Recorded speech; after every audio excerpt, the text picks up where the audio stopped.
कहानी की मुख्य किरदार एक लड़की थी जिसका नाम प्रिया था। वह पश्चिम बंगाल के एक छोटे से शहर में रहती थी, लेकिन उसके सपने बहुत बड़े थे।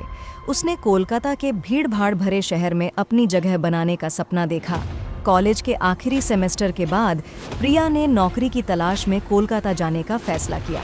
उसे लगा, बड़े शहर का मतलब बड़े मौके होंगे। लेकिन कोलकाता की अनजान गलियां, भीड़-भाड़ और छल से भरे माहौल ने उसे एक अलग दुनिया का सामना कराया। शुरुआत में सब कुछ ठीक चल रहा था। उसे एक छोटी सी नौकरी मिली और वह अपने तरीके से शहर के साथ तालमेल बैठाने की कोशिश कर रही थी। लेकिन एक दिन ऑफिस से लौटते समय उसकी जिंदगी में एक भयावह घटना घट गई। शाम के करीब 7 बजे का वक्त था।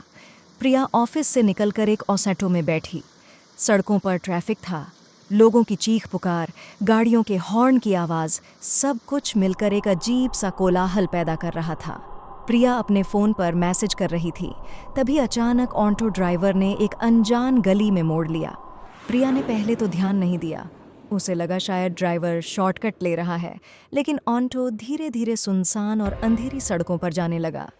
प्रिया को बेचैनी होने लगी। उसने ड्राइवर से पूछा, भैया आप कहाँ जा रहे हैं? लेकिन ड्राइवर ने कोई जवाब नहीं दिया, बस एक खौफनाक हंसी हंस दी। प्रिया के मन में डर बढ़ने लगा। उसे एहसास हुआ कि कुछ गड़बड़ है।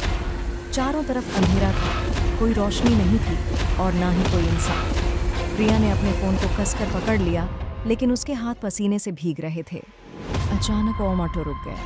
ड्राइवर जल्दी से घूमकर उसकी तरफ देखने लगा। उसकी आंखों में अजीब सी चमक थी, डरावनी और दानवी। अब क्या करोगी मैडम? कहकर वह हंसा। प्रिया डर से कांपने लगी। उसका पूरा शरीर ठंडा पड़ गया था। उसने जल्दी से फ़ोन निकालकर मदद के लिए कॉल करने की कोशिश की, लेकिन ड्राइवर ने उसका फ़ोन छीनकर तोड़ दिया। उसी पल पास के एक घर से एक बूढ़ा आदमी बाहर आकर चिल्लाने लगा, यहाँ क्या हो रहा है? उसकी आवाज़ सुनकर ड्राइवर घबरा गया और जल्दी से ऑटो लेकर भाग गया। प्रिया दौड़ते हुए उस बूढ़े के पास गई और फूट फूट कर रोने लगी। बूढ़े आदमी ने उसे सुरक्षित घर पहुंचाया और उसकी मदद की। इस घटना के बाद प्रिया को समझ में आया कि बड़े शहर के सपनों के पीछे कई अंधेरे और खतरे छिपे होते हैं।